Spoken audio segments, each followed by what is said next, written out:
Bonsoir Simon. Bonsoir Antoine. Du football donc, on va parler de Marseille-Lille dès que le match sera terminé, autrement dit dans 3-4 minutes. Mais on va commencer par du handball. La France sauve l'honneur à l'Euro. Oui, figurez-vous qu'on se contentera d'une 5e place. C'était la consolante pour les joueurs de Claude Onesta, éliminés par la Norvège de 7 euros. Les Bleus tenants du titre quand même, qui ont terminé sur une bonne note avec cette victoire face au Danemark 29-26. C'était un remake de la dernière finale de l'Euro quand même, Antoine. Ces deux équipes qui se sont un petit peu ratées. Claude Onesta a fait un petit peu tourner son groupe. Du coup, ce gamin, Benoît Kounkoud, le jeune ailier du PSG, a brillé. Il a crevé l'écran, même 8 sur 8 pour le remplaçant de Lucas Ballot en sélection et en club, puisqu'il évolue au Paris Saint-Germain. C'est l'un des nouveaux visages de cette équipe de France qui est à la croisée des chemins. Claude Onesta le disait avant le début de la compétition. Prochain rendez-vous pour Nicolas Karabatic et ses copains, les Jeux de Rio, pour lesquels les Bleus ont déjà leur billet. Pour ceux pour qui la compétition continue, ça se passera dimanche. L'Allemagne, qui n'avait plus connu les demi-finales depuis 2008, s'est qualifiée pour la finale. Elle affrontera le vainqueur du match entre la Croatie et l'Espagne, qui se termine dans quelques instants. Du tennis. Andy Murray qualifié pour la finale de l'Open d'Australie. Et du coup, un grand classique en finale à Melbourne dans la nuit de samedi à dimanche, puisque sur les 6 dernières éditions, ce sera la 4e fois que Djokovic et Murray s'affrontent. Djokovic avait battu Federer. Murray a eu toutes les peines du monde pour éliminer Milos Raonic, le Canadien, tombeur de Gaël Monfils. 5-7 et 4 heures de jeu pour le numéro 2 mondial, qui s'impose 4-6, 7-5, 6-7, 6-4, 6-2. Raonic a eu sa chance dans cette rencontre. Il menait 2-7-1. Le Canadien, il a même eu 2 balles pour égaliser à 5 partout dans le 4e set, mais une petite blessure à la cuisse l'a handicapé. Du coup, il ne devient toujours pas le premier Canadien de l'histoire à disputer une finale en Grand Chelem, même si il a réussi sa quinzaine en Australie. Murray, lui, c'est un habitué des finales perdues. Il disputera la 5e en Australie. Jusqu'ici, il les a toutes perdues, et notamment l'année dernière face à Djokovic. Un Français qui gagne, ça se passe aux États-Unis. C'est du ski et du ski extrême. Du super pipe, on dit chez nos amis américains qui ont créé les Winter X Games. C'est la grand-messe des sports extrêmes. Chaque année, ça se passe à Aspen, dans le Colorado. Et Kevin Rolland qui remporte sa 5e médaille d'or. Il est en train de devenir une légende des sports extrêmes. Vous le voyez, ça se passe sur le super pipe.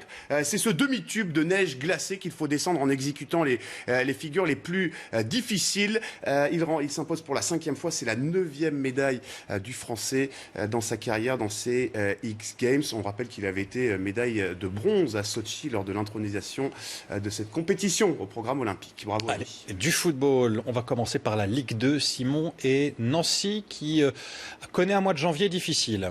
Oui, même si le leader de la Ligue 2 s'est imposé dans le choc qu'il opposait aux joueurs de Corinne-Diacre. Les surprenants Clermontois, c'était le premier contre le 3e. Victoire du leader nancéen, 3-1. L'anglais Diediou et Dallé sont les buteurs lorrains. C'est Gaëtan Laborde, l'attaquant prêté par les Girondins de Bordeaux, qui a sauvé l'honneur pour les joueurs de Corinne-Diacre. Clermont 4e après cette défaite. Nancy, leader, toujours un point devant Dijon, qui est allé s'imposer à Créteil. Metz a battu Evian Thonon-Gaillard grâce à un nouveau but de l'inarrêtable Christian Bécaminga. Je voulais vous montrer une petite image de Nîmes. Pourquoi je vous parle de Nîmes Parce que c'est la belle histoire de cette saison en Ligue 2. Pénalisés de 8 points au début de la compétition. Ils sont inarrêtables, les Gardois. 4e succès consécutif en Ligue 2. Ils ont battu Auxerre 2-1 grâce à Renaud Ripard et Anthony Koura. C'est Adam Abba qui avait à réduire l'écart pour les Auxerrois. 4e victoire. Pour la première fois de la saison, les Nîmois sortent de la zone de relégation. Ils devancent Sochaux à la différence de buts. L'opération maintien en Ligue 2 est en marche. Les Crocos nîmois vont peut-être sécher leurs larmes de l'été dernier.